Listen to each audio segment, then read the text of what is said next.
Hello દર્શક મિત્રો, તમારું ધ ફૂડી શોમાં સ્વાગત છે। આજે આપણે ફરાળી સાબુદાણા બટાકાની ખીચડી બનાવવા જઈ રહ્યા છે। તો ચાલો શરૂઆત કરીએ। આપણા પ્રેશર કુકરમાં બનાવવાના છે। તો સૌથી પહેલાં આપણે ઘી લઈ લઈશું।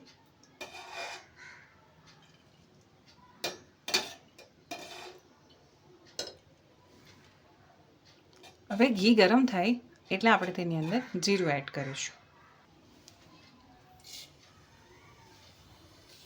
હવે આપણું જીરું ગરમ થઈ ગયું છે। હવે આપણે આમાં બટાકા એડ કરીશું।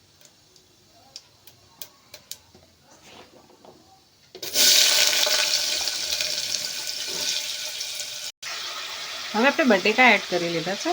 હવે આપણે આમાં સ્વાદ અનુસાર મીઠું એડ કરીશું।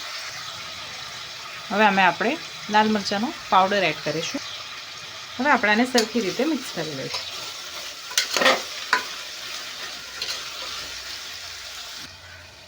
હવે આપણે મિક્સ કરી લીધું છે। હવે આપણે કૂક થવા માટે આમાં પાણી એડ કરીશું।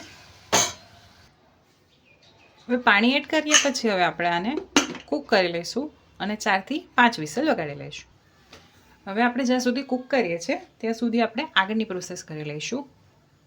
આપણે સૌથી પહેલાં ઘી એડ કરીશું।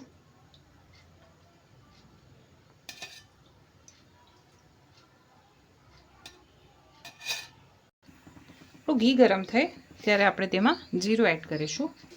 હવે આપણું જીરું ગરમ થઈ જાય ત્યારબાદ આપણે તેમાં લીમડાના પાન એડ કરીશું।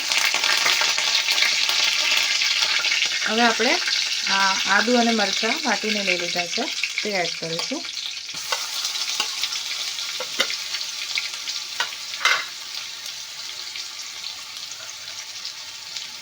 અને આપણે 1 જ મિનિટ સાતળશું।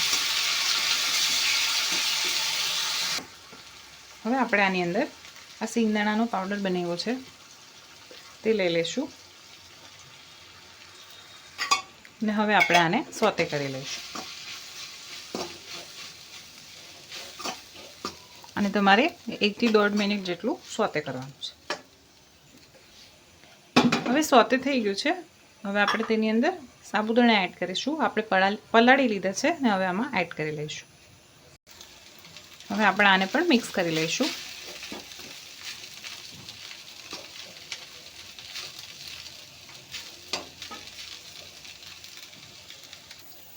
હવે આપણે આમાં થોડું લાલ મરચું પાવડર એડ કરીશું અને થોડું મીઠું એડ કરીશું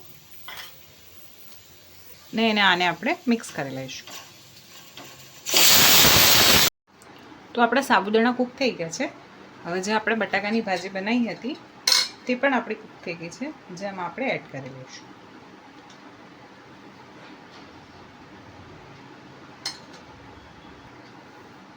હવે આપણે આને મિક્સ કરી લઈશું।